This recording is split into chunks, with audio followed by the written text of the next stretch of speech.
you want to aim so good that people think you cheat, this is the perfect video for you. Most people when practicing their aim focus on flicks, which is an important skill, but it's not the skill that will double your kills. That skill is tracking. If you're not sure you can trust me, I'm Louis, a 3000 elo player on Faceit, and I play internationally with Team USA at LAN events around the world. We're going to go over 7 workshop maps that are perfect for practicing your tracking in CS2, and it will change your aim overnight. I've included timestamps in the description below, so you can skip ahead or revisit any map that you like. Now, one of my most recent favorite maps to practice tracking is this map right here, and if you guys have ever played SuperHot on VR, this is something very similar. So when you do spawn in the map, you want to select what gun you have, and you also have a lot of these settings. Now, you can turn slow off or you can turn it on. I actually have it on because I think it is a lot of fun, and then when you press this target, you're going to spawn in game. Now, there's going to be bots that are spawning around you that you're going to have to practice tracking, but when you do get a kill, it's going to slow down the bots and slow down the map. So you're going to have to try to react and try to track whatever bots are in front of you, because as soon as they get close to you, they will be knifing you. Now, one of the best things about this is that you can also practice your movement and strafing. So if you do have really bad counter strafing when you're trying to track targets, you can also do this inside of the map as well, especially if you're turning off the slow mode. Now, this is probably one of the most simple tracking maps that you can play inside of CS2, and it's literally just some bots running at you up and down ramps. It's going to practice your crosshair placement on elevated or slanted angles. So these bots are coming down the ramp, and I need to track them going down an angle. Now, there's a lot of stairs and ramps inside of Counter-Strike, so just practicing this is very, very good, but also you can incorporate movement. So when these bots are trying to come at you and run at you, one thing that you can do is just strafe around like this, trying to practice your movement while also tracking the target. This will help you guys a lot, especially in game. Now, you guys might see me play this map on stream, and I really like it because a lot of the scenarios are just bots peeking you, and is practicing your tracking on these bots that are trying to come out of the angles. So as you can see, if I start shooting around and moving, you can see that these bots are just moving at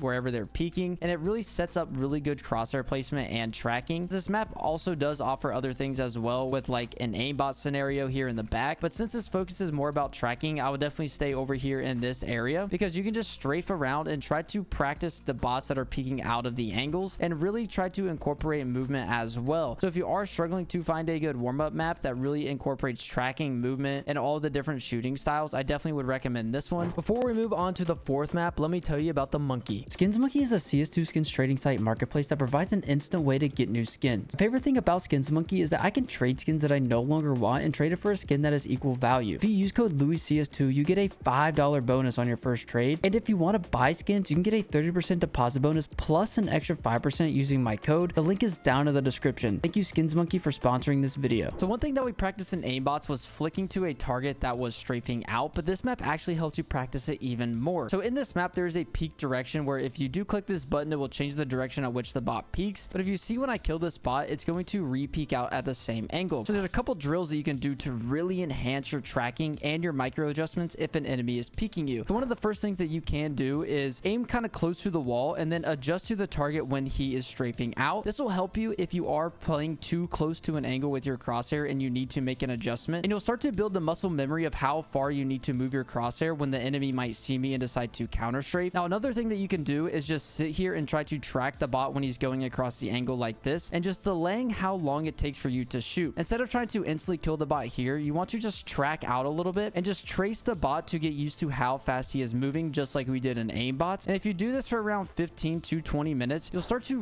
really notice that the bots are actually moving a lot slower, because you're getting used to the amount of speed that these guys are swinging at you. And then once you're done with the right side, though, you can hit this green button in the middle, shoot this bot, and then start to practice the left. A lot of players actually have a strong and weak side of flicking, so you guys want to make sure that you're training both sides just so you don't have any weaknesses in your aim. And then if you are tired of how they are peeking you here, you can also change the way they peek by crouch peeking out angles. So if you want to also practice moving your crosshair down to the head and get used to the amount of speed it's taking for them to swing out and crouch. Now, this map here is one of the OGs of CSGO that a lot of pros would play, where they would just flick to this ball in the middle. But one of the cool things about this map that a lot of people don't know is that there's actually tracking on this map. So you can actually set moving targets to horizontal, vertical, random, or both, and this will help you practice your tracking even more. Now, if you want to get even better at tracking, you can also turn on random, where this ball is going to be either moving vertical or horizontal, so you're not even going to know what is happening. So if you also don't like playing in a 2D setting like this, one thing we can do is go to another level, and we can turn on the moving targets to horizontal, or if I shoot all of these balls, you're going to see that these are just tracking around me, and I need to make sure that I'm practicing the left and right flicks, because we don't want any weaknesses in our tracking. So if you want a nice 360 scenario and maybe you're tired of shooting aimbots, or maybe you're tired of being on the fast aim reflex map, this is definitely something good for you. And it also gets you outside of Aimlabs and Kovacs, and it helps you practice while being in game. Now this map is one of my favorites in my warm-up and is fast aim reflex, and this is probably one of the best maps to practice your tracking, because these bots are running at you to the middle of the map and you're just flicking and trying to track them. Now there's a couple drills that we can do in this map where instead of just shooting the bots, we're just tracking them, instead getting used to how fast their movement speed actually is, and then just shooting them kind of delayed. This again will help you get used to the bots movement speed, and it will also make them appear a lot slower in game. Now if you don't want to sit here and just track around left to right in the middle, one thing you can do is no clip out into one of the corners and just get used to bots rushing at you as well. This is something very good to do. It doesn't really practice tracking, but it's just more of practicing your flicks on moving targets. So it's very good to learn this adjustment and how much you need to flick on a target that might be close to you. Now we can't have an Aimlabs video without mentioning Aimlabs. Now a lot of you guys know that majority of the time when you see people play aimbots, they're literally just shooting bots that are standing still. But if you guys didn't know, there's actually a hidden menu up here that we can practice tracking. So one of the things that we can do is look over here towards the bot movements, where we can have the bots either look at us, the hunt mode where they run at us, or if they just AD left and right. So if I turn on the look mode, you'll see that all the bots are going to be looking at me whatever direction I am on the map. And then I can also turn on the AD. Now you're going to see that they're moving at a distance that maybe someone would be strafing if they were peeking you, but you can also increase this as well, where if you want to practice tracking even more, you can follow these bots that are taking these wider strafes. Now you can set it all the way to 3, 4, 5, 6, all the way to 7, and this is the max it is. As you can see, these are little stutter strafes as well. But one of the things that I do recommend is setting it on 3. Make sure the run speed is on, and to practice your tracking, you just want to track the bots that are moving. So this will help you adjust and understand how fast your crosshair needs to move when someone is swinging you. So if you are holding an angle and someone does decide to swing out, you can just adjust to the speed whatever the bot is moving. If this video helped you, make sure to check out this video on one mistake you are making with every gun in CS2.